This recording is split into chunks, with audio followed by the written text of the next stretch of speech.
त्यांचा व्यवहार सांगतात. आतापर्यंत आणखी त्याची अवस्था सांगितली. विद्येगाय बाबाची आता कोणती अवस्था आहे? जीव अवस्था आहे का ब्रह्म अवस्था आहे का? नाही तुमच्या गीतेमध्ये आहे ना, शुद्धप्रज्ञस्य का किंवा तुमच्या 12व्या अध्यायामध्ये आहे नाही का? जो ज्ञानी भक्त असतो त्याच्याविषयीचं चिंतन आहे. अद्वेष्टा सर्व. अज्ञानी भक्त असतो त्याची स्थिती कुठे सांगितलेली आहे? ज्ञानी असं सांगितलं ना, मग अज्ञानी असतो त्याची स्थिती कुठे सांगितली? नाही सांगता येत.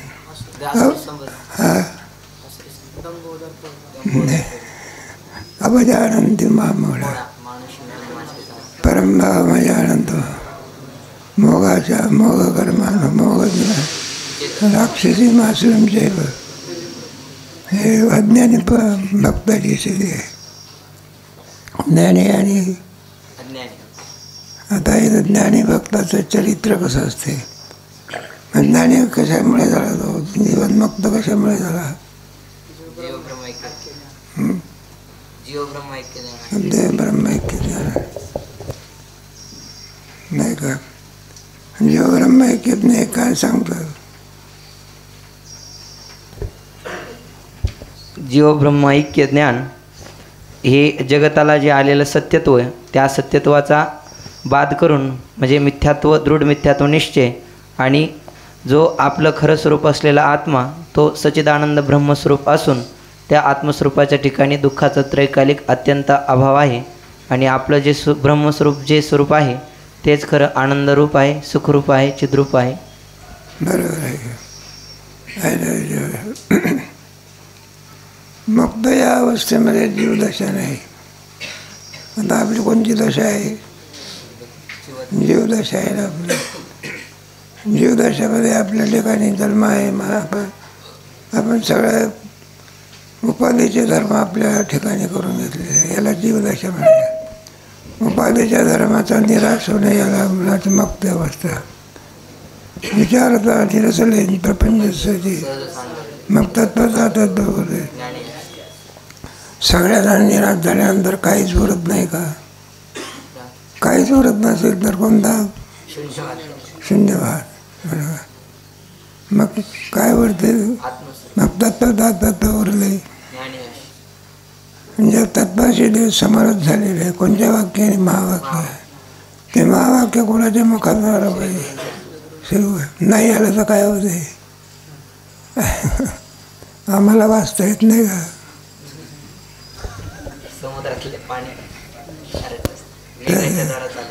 मेघा हेच उत्तर आहे.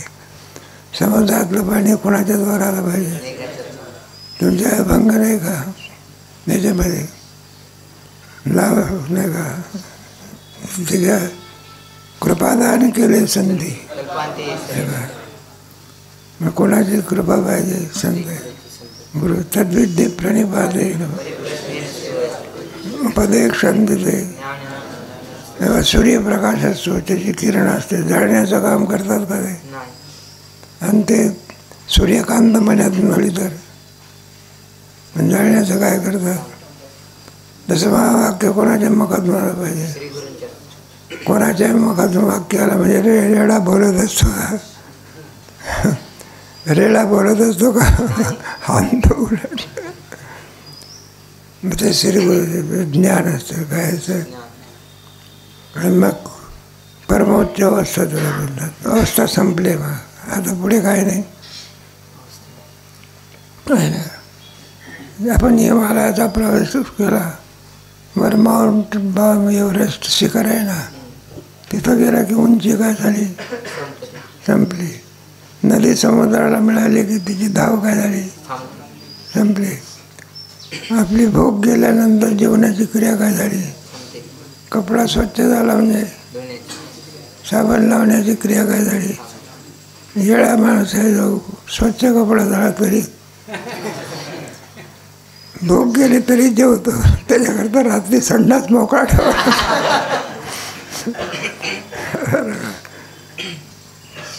म्हणजे संपदे त्याला काय म्हणायचं? परमार्थ. जो संपदच नाही तर मग आपण आजच जन्माला आलो का अनंत जन्म? किती जन्म झाला? आपलं अज्ञान आहे. अज्ञान काय करतं? आवरण घालतं. त्याच्यामुळे ज्ञान होऊ देत. जे ज्ञानी पुरुष असताना त्यांना मागच्या जन्माचा ज्ञान असतं बघा. जोग महाराजांना मागच्या जन्माचं ज्ञान होतं. ते मामाने असे विचारलं, म्हणलं तुम्ही? ते म्हणायला लागले मागच्या जन्मामध्ये ज्ञानेश्वर महाराजांच्या पालखीचा कोण होतो? कोणत्या जन्मात सांगता त्याचा विचार. हे ज्ञान कोणाला आहे? ज्ञानी. ते आवरण नाही त्यांना, काय नाही. आपल्या ठिकाणी काय आहे? आवरण काय करते? हे बघा, इथे तर प्रकाश आहे आणि सूर्यास्ताला गेला आणि लाईटी नाही, मग सगळं काय होते? पदार्थ नाही का दिसत नाही. मग तसंच आहे, ब्रह्म नाही का आपल्याला अज्ञानामुळे कळत नाही. मग ते अज्ञान घालवण्याकरता जे श्रीमद भगवद्गीता तो कोणी पंचदशी, हे याचं प्रयोजन काय आहे? उत्तम कीर्तन करणं वगैरे गौण भाग आहे काय? जाऊ द्या बघा. अशा प्रकारे ज्याचं अज्ञान ब्रह्मात्मय की बोधामुळे. कोणत्या बोधामुळे? आणि अगोदर कोणता बोध होता? देहात्मबोध. कोणता बोध? एक ब्रह्मव्यक्त खेळी करून सगळ्या ठिकाणी देहात्मबोध आहे. देहात्मबोध त्याच्यात वावरणारे पामर आणि विषय लोक, तो निवृत्त व्हावा याच्याकरता प्रयत्न करणारे साधक म्हणायचा. आणि ज्याचा देहात्मबोध निवृत्त झालेला त्याला काय म्हणायचं? तो देहाला मी म्हणतो का? मग कोणाला म्हणतो? स्वरूपाला म्हणतो. एकदा बाईचं लग्न झाल्यानंतर मग कुठं वडिलाची म्हणजे कधी जो कोणी उपर सुम असेल वडिलाचा नाव काय करते ती? टाकून देते. यजमानाची जेवढी इस्टेट असेल ती सगळी इस्टेट शुभमंगल मंदाबरोबर काय झाली? कोणाला प्राप्त झाली? तिला प्राप्त झाली. मग तसंच आहे, एकदा ज्ञान झालं की तो परीक्षण राहतो की आता विश्वची माझे किंबहुना चराचर या बोधाला प्राप्त होतं. ही परमोच्च अवस्था.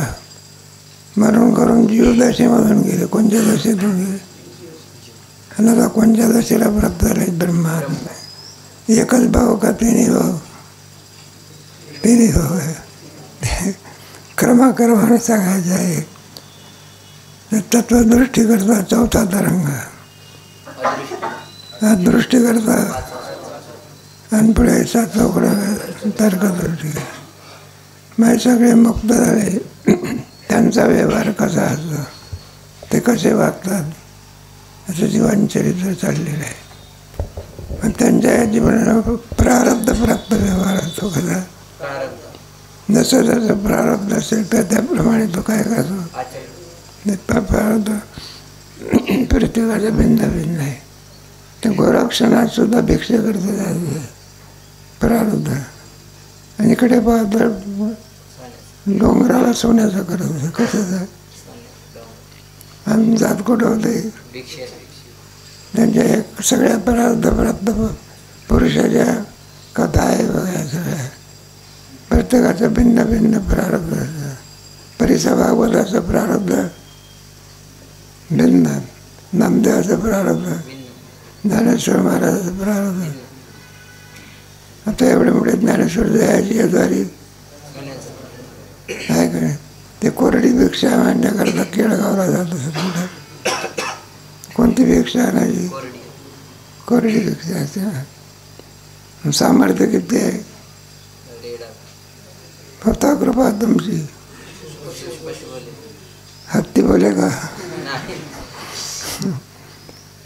माझं हे सामर्थ्य प्रारब्ध काय शिव्या खाण्याचंही प्रारब्ध होतं बघा, तुम्हाला कल्पना नाही कशाचं.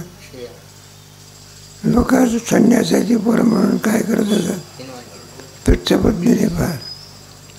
कोणीतरी एक रस्ता आपल्या मुलीला घेऊन सासरी निघालेला होता, मुलीला घेऊन तिकडून ज्ञानेश्वर महाराज येऊन आलेले होते. त्याला ते ज्ञानेश्वर महाराज दिसल्यावर म्हणलं आजचा मुहूर्त काय नाही, का मुहूर्त चांगला नाही. म्हणलं संन्यासाच्या पोराचं काय झालं, माघारी फिरला. नुसताच माघारी फिरला नाही, त्या पुंडलिकाच्या जवळ इंद्रायणी आहे ना, तिथं स्नान करायला काहीतरी सुरुवात केली. नुसतं स्नान करायला सचेल स्नान. कोणतं आपण मासनात गेलो तर कोणतं स्नान करतो, काय काही पोरं जोड्याला सुद्धा स्नान.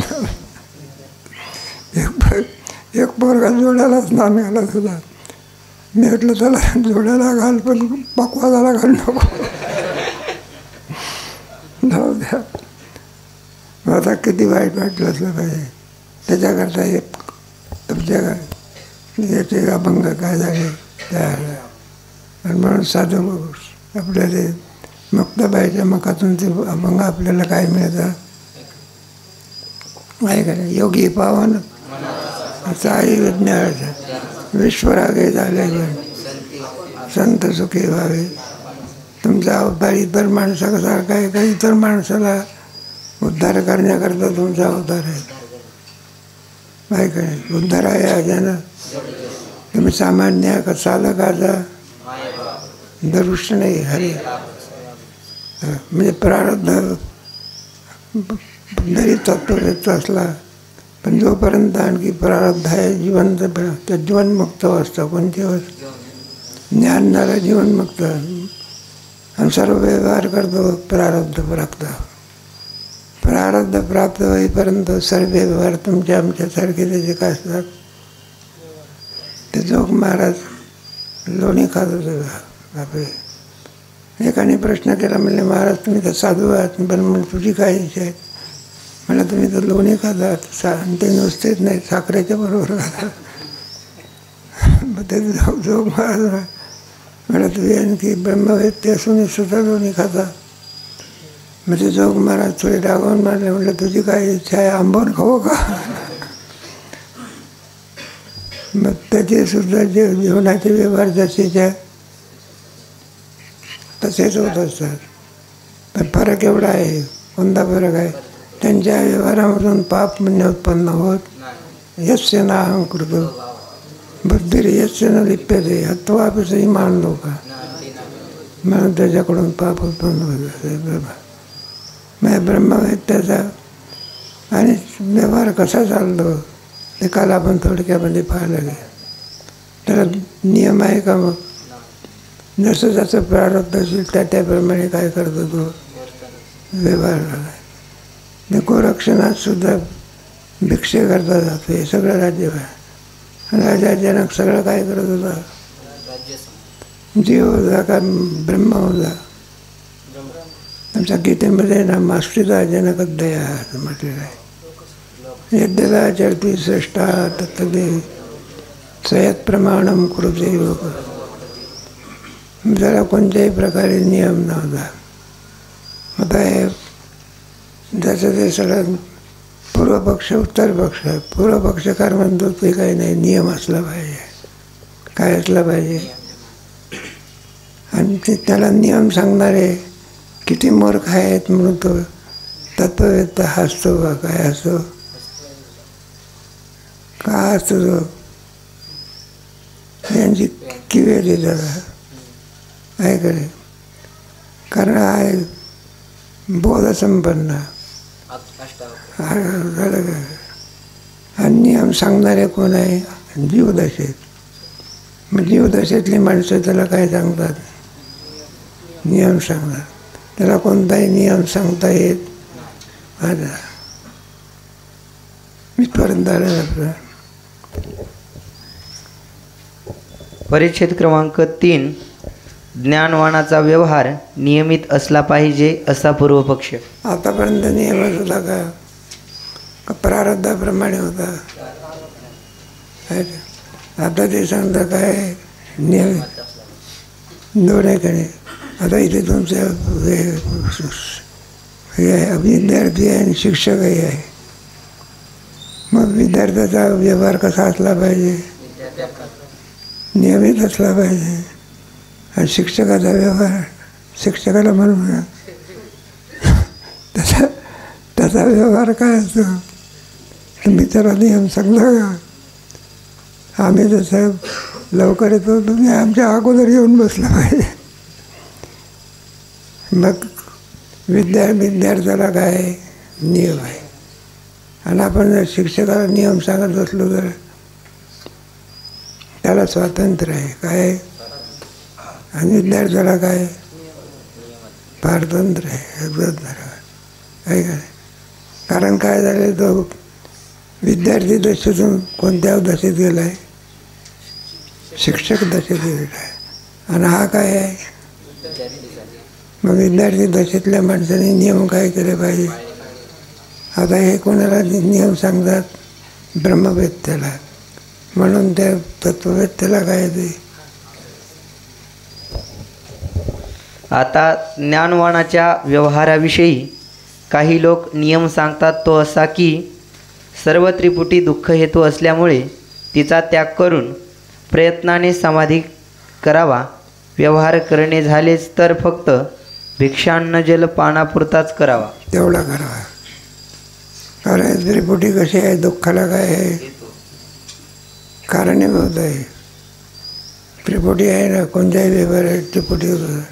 भोक्ता भोग्य आणि भोग, कर्ता कर्म क्रियापद, ज्ञाता ज्ञान, दृश्य द्रष्टा दर्शन, हे सगळी त्रिपुटी दुःखाला कारणीभूत आहे.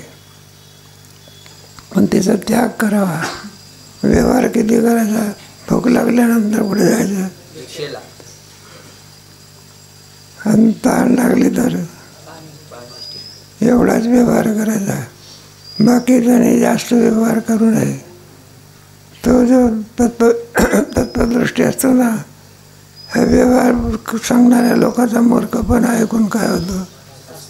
हाच तो कोणाला व्यवहार सांगून राहिले? तत्ववेत्त्याला कुठे व्यवहार सांगायचा? शिक्षकाने कुठे गुरुजीला शिकवायचं असते का? विद्यार्थ्यांनी कुठे गुरुजीला शिकवायचं असते का?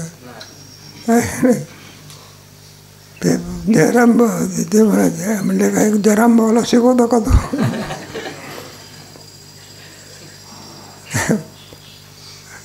तुमच्या भगवंताच्या चरित्रात सुद्धा आहे. ते कृष्णाला सांगत असतो त्याची आई, म्हणलं तू आता मोठा झालेला आहे, तेव्हा काहीतरी तुला काय असलं पाहिजे. तिला काय माहिती हा कोण आहे काय आहे वगैरे. म्हणलं तुला आता शिक्षणाकरता कुठे टाकलं पाहिजे? गुरु आश्रमामध्ये पाठवलं पाहिजे. म्हणलं काय शिकायचं? मग ते परमात्मा म्हणतात तुला काय शिकायचं आहे? आईला विचारतात. अरे म्हणलं काही वेद वगैरे शिकतो की नाही का? ठोंब्याचं राहतो. टोपी ठेवून कुठं डोकं चांगलं दिसत असते. सुंदर पेटा बांधला, आतमध्ये काय? म्हणलं काय शिकणार? काही वेद विद्या शिकतो की नाही? म्हणलं आई त्या वेदाला जाऊन विचार, तुला कुठं शिकवलं आहे? म्हणलं कुठे विद्यार्थी कुठं गुरुजीला शिकवतो का? मग कशा करता? ज्याला नियम सांगतात ते सामान्य आहे का ब्रह्मवेत्त आहे? ब्रह्मवेत्त्याला कोणताही नियम सांगता येत, पण त्याची जाणीव नसल्यामुळे त्याला काय सांगतात हे लोक? मग तरी समाधी केला पाहिजे. काय केला पाहिजे? बरं म्हणलं कोणताच व्यवहार करू नये. म्हटलं उपाशी मरायचं का? अरे उपाशी मरायचं का? नाही म्हणलं जायचं तेवढं जेवायला, तेवढीच सुटतो मला. काय करायचं? व्यवहार किती करायचा? फक्त भूक लागली असेल तर भिक्षा मागण्याकरता जावं. आणि ताण लागला असेल तर म्हणजे एवढाच काय करायचा? जास्त व्यवहार करू नये. आणि जास्त व्यवहार करेल तर तो स्वैराचारी होईल. काय होईल? मग त्याला शास्त्रामध्ये जसं कुत्रा म्हटलेलं आहे. काय म्हटलेलं आहे? कुत्रा म्हटलं. पुढे आहे वाचा. व्यवहार संपल्यावर पुन्हा समाधी करावा हा नियम टाकून जो ज्ञानी स्वैर वागेल तो कुत्रा आहे असे समजावे. बाबा नियम दिला सोडून मनासारखं वागतो. स्वैराचार म्हणतो. कोणता? मनुष्य वाटल्यानंतर त्याला काही बंधन आहे की नाही? आहे. कोणी म्हणा जिथे फक्त धर्माची बंधनं फक्त मनुष्याकरताच आहे. चार खाणीमधून जीव निघतो असतो. अंडज जारज स्वेदजानी. फक्त जाराच खाणीमध्ये येणारा जो मनुष्य आहे त्याला फक्त बंधन आहे. बाकी एक मनुष्य केरीज करून कोणालाही धर्माचं काही नाही. मग त्याच्याकरता आहे काय? निषिद्ध कर्म आणि कोणतं? वेद कर्म. त्याने निषिद्ध कर्म करू नये. कोणतं कर्म केलं पाहिजे? वेदच कर्म केलं पाहिजे. हे कोणाला सगळे नियम कोणाला? हे सगळे मनुष्य देहात आलेल्या जीवाला आहे. पशुपक्षालाही नियम आहे का? त्यांना काही धर्माप्रमाणे वागलं पाहिजे सगळे. त्यांना कळते का मालकाचे शेत आहे इथे चरायचं, दुसऱ्याचं शेत आहे इथे चरू नये? हे कोणाला कळते? गुराख्याला कळतं. म्हणून पशु पक्षी वगैरे आदी करून मनुष्य अखेरीत करून कोणत्याही योनीत असलेला जो प्राणी असेल त्याच्यापासून पुण्यही उत्पन्न होत नाही. काय उत्पन्न? फक्त पाप आणि पुण्य कोणत्या देहात उत्पन्न होते. आणि ते पुढे काय करावं लागते? मग पुढे मनुष्य देह मिळेल तसं काही सांगता येत. अधिक पाप असेल तर नरकाच्या योनी, पुण्य असेल तर स्वर्ग अधिक वगैरे आधी करून येणे. वर जाण्या इतकं पुण्य नाही, खाली जाण्या इतकं काय नाही. मग कोणता देह प्राप्त होतो? मग त्याच्यामध्ये समता आहे का विषमता आहे? अरे सगळेच आहे का देह? विषमता आहे ना. एकाला गरिबीचं दुःख, एकाला रोगाचं दुःख, तर कोणाला मानापमानाचं. समानता आहे का विषमता आहे? दिसते का सर्वांनाच कुठं काही सारखे पण आहे का? ज्याचं प्रारब्ध आहे. कोणाचं महाराजचं प्रारब्ध असते, कोणाचं प्रत्येकाचे भिन्न भिन्न आहे. तुम्हाला कल्पना आहे. तर दुर्योधन होता बा. त्याला सांगितलं म्हणलं जा. द्रोणाचार्याने सांगितलं जा म्हणला एक चांगला मनुष्य काय कर घेऊन येते. मग गेला तिथं सगळी मोठी याची सभा भरलेली होती. आणि चांगला मनुष्य घेऊन या. त्याला तसाच परत आला वाद. त्याला म्हटलं अरे चांगला मनुष्य आणला, चांगला नाहीच तर आणायचा. त्या सभेत त्याला काय दिसेना. बरं धर्मराजाला सांगितलं म्हटलं जा. बरं का? मग काय करायचं म्हटलं वाईट माणूस घेऊन या कोणता. आणि त्याला धर्मराजाला काय दिसेना. तर तसंच म्हटलं एकही वाईट माणूस नाही आणायचं कोणाला. प्रत्येकाची दृष्टी सम आहे का भिन्न भिन्न आहे? हे सगळं मनुष्य देहामध्ये आहे. कोणत्या देहामध्ये? पाप पुण्य होय, स्वर्ग मृत्यू नरक काय तुमचे जीवनमुक्त अवस्था आहे. ह्या सगळ्या विधी कोणत्या शरीराला सांगितलेला आहे? मनुष्य देहा. बाकी अंडाचे जाराचे शोधाचे वगैरे यांना कोणताही काय नाही. त्याला विधी आहे का? त्यांना काही का विधी नाही? विधी असण्यासारखी सामग्री कुठं आहे त्याला? आहे का? झाडाला कुठं काय दिली इंद्रिय हातपाय कान डोळे. जो बचऱ्याची योनी कशी उन्हाळ्यात खूप तापते आणि पावसाळ्यामध्ये सारे पाऊस पडते. तर जीव आहे ना जरा काय सगळं. इथं आम्ही इथे समोर एक घर आहे ना. एका पाऊस आला बा. एक गाईचं वासरूचं बांधलेलं होतं बा. आणि जो पाऊस आला आमचा इतका पाऊस आला गाराचा पाऊस पडायला. हे मोठ्या मोठ्या गाड्या आणि ते वासरू बांधलं होतं. काय होतं त्याला काय करता येईल. त्या गाराच्यामुळे ते वासरू मेलं बघा. काय झालं ते वासरू. कुत्रं होतं बा तिथे. काय होतं ते कुत्र गारा पडतं थुंब पडायला तिथं त्याला लागत नाही ना गारा, तिथं जाऊन उभं राहिला. हे कशा करता सांगितलं तुम्हाला. तेव्हा असल्या प्रकारचं ज्ञान म्हणा किंवा कोणावर स्वतंत्र कोणत्या देहामध्ये आहे. म्हणून सगळ्या देहामध्ये दुर्लभ देह कोणता आहे आणि चांगला देह कोणता आहे. याच देहामध्ये जीवात्म दशा घालून कोणतीही दशा प्राप्त करून घ्यायचं कृतार्थ होत असतो. इदमएकदम मया लग्न काय करतो 15व्यातला अध्याय शेवटचा. इदमएकदम मया लग्न इदम प्राप्त इदमस्ती इदम म्हणायचं चाललंय. आता हे जीवदशे तर आले, तिन्ही भाऊ के मुक्त झाले, त्याची सरली झाला सफर व्यापार. राज्यात जर आले असते तर मुक्त झाले असते का. बाप कुठं राहिला, घरीच राहिला आहे का नाही.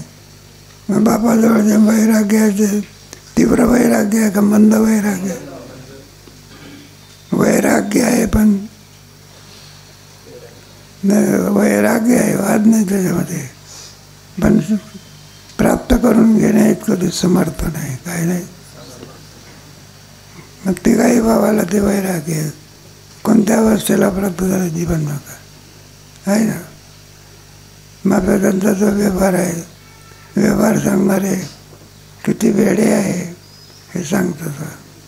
त्यांच्या व्यवहारामध्ये पाप पुण्य का नाही वगैरे, अज्ञान कुठे आहे. नाही का अज्ञान निवृत्तीशिवाय ब्रह्मव्यक्ता होऊ शकत. तद्बुद्धी प्रणिपाते उपदेक्षण दिली. मग आपण जीवदशेला कोणी मिळालो अज्ञान, आणि मुक्त कशाने हो. ते अज्ञानाला निवृत्त करणारं ज्ञान कोणाजवळ आहे. म्हणून तर तद्बुद्धी परिप्रश्नही नाही. तो गरीब आहे का श्रीमंताचा प्रश्न नाही. तो गरीब असो का धनिक असो का. मग भगवान श्रीकृष्णाचा सुद्धा गुरु कसा होता, संदीपनी ऋषीचा आश्रम. उज्जैनीला संदीपनी त्याचा पण मित्र होता ना, सुदामदेव त्याचा मित्र होता कोणाचा. आणि दोघे संदीपनीच्या आश्रमामध्ये विद्या ग्रहण करण्याकरता गेले. आणि त्याच्यात हा श्रीमंताचा पोर कोण, भगवान श्रीकृष्ण. आणि सुदामदेव कोणाचा पोर, गरीब आहे. शेवटपर्यंत गरीब राहिला तो. श्रीमंत काय झाला आहे, जाऊ दे आपलं. गौडपाद मुनींनी समाधीचा प्रकार सांगितला आहे. त्याप्रमाणे समाधी करून सर्व सुखाप्रत ज्ञानी प्राप्त होतो, कारण त्याचा सर्व विक्षेप निवृत्त होतो. अष्टांगा वाचून समाधी होणे नाही. ती 8 अंगे म्हणजे यम नियम 5 यम 5 नियम, आसन प्राणायाम प्रत्याहार धारणा ध्यान आणि समाधी असा 8 अंगाने प्राप्त होणारा निर्विकल्प समाधी साधून ज्ञान काय सांगितलेलं आहे. एक समाधी विधी आहे, आपण करत नाही, आपल्याला सोडून दे. पण शास्त्राने काय केलेलं आहे. ज्ञानेश्वर महाराजांना सुद्धा भगवान श्रीकृष्णाला हे मत मान्य आहे का. गीतेमध्ये सुद्धा काय सांगितलेलं आहे. गीतेच्या 6व्या अध्यायामध्ये कशा करता बा नाही काय. समंकाय सूर्यग्रीवम संप्रेक्षणासिकाग्रम समलक्षावय सुचव द्यायचे प्रतिष्ठाप्य. तिला समाधी करण्याकरता स्थान कोणतं पाहिजे असतं. मंगल कार्यालय आहे का, तिला समाधी जागा असते का बोलतात समाधी. सगळा गोंधळ असतो की काय. मला गावेदी सांगितले.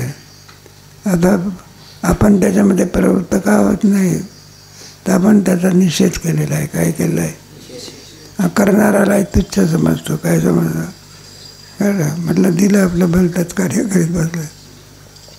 सुंदर 2-3 श्लोकामध्ये जाय तुमच्या क्लेशोधिक स्तरस्ते श्याम वाक्यता अव्यक्त आहे गतिरोक सुंदर आहे. समंक आहे योगग्रीव. माझा एक समाधी सांगा. या समाधीची 8 अंग आहे बघा. यम, नियम, आसन, प्राणायाम, प्रत्याहार, धारणा, ध्यान.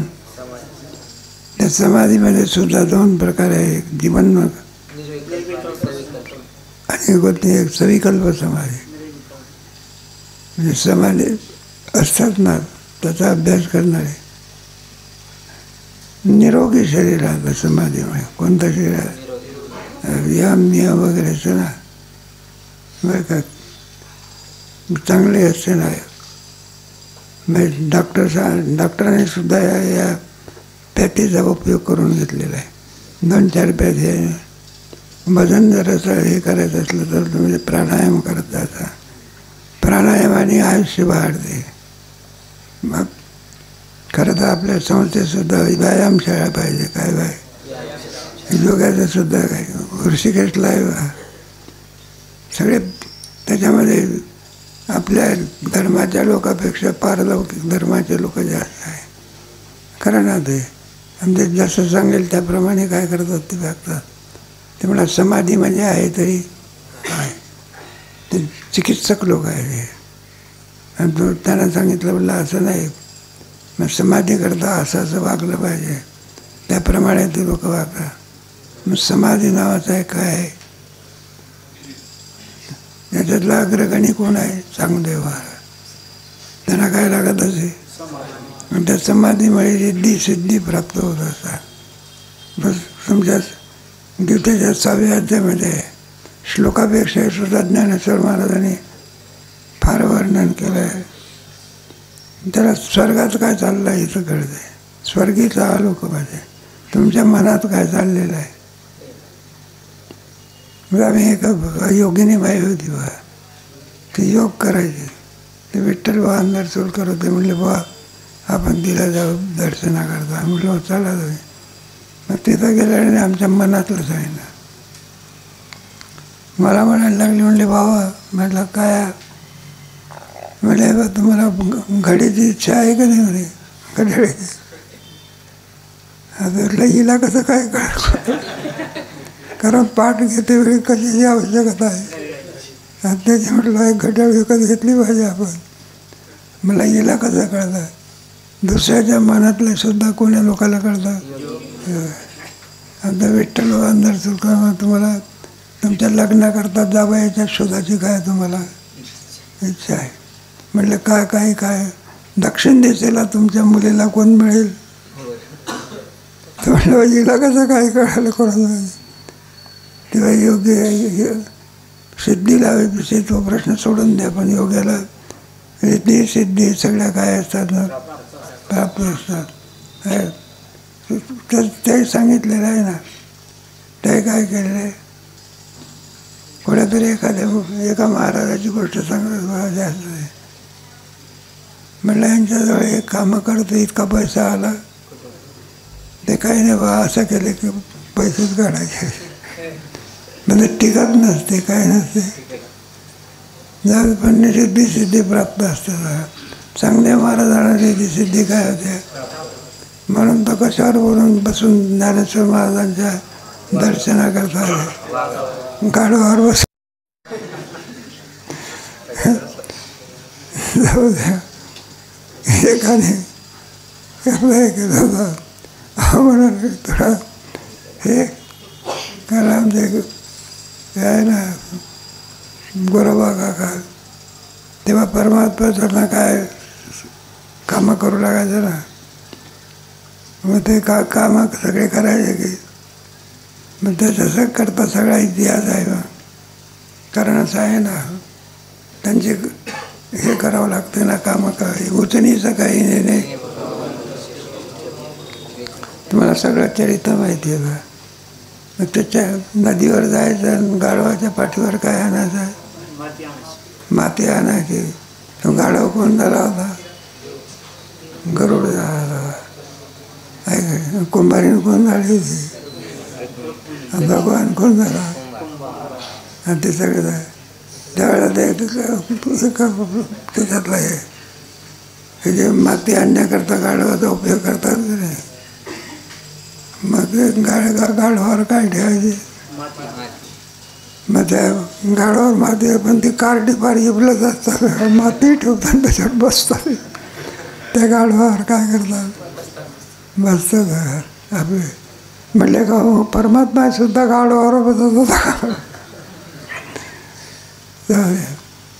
दृष्टांत द्या सोडून हे सर्व कशा करतात. आणि योगाच्या बाबतीमध्ये आपलं चाललेलं आहे.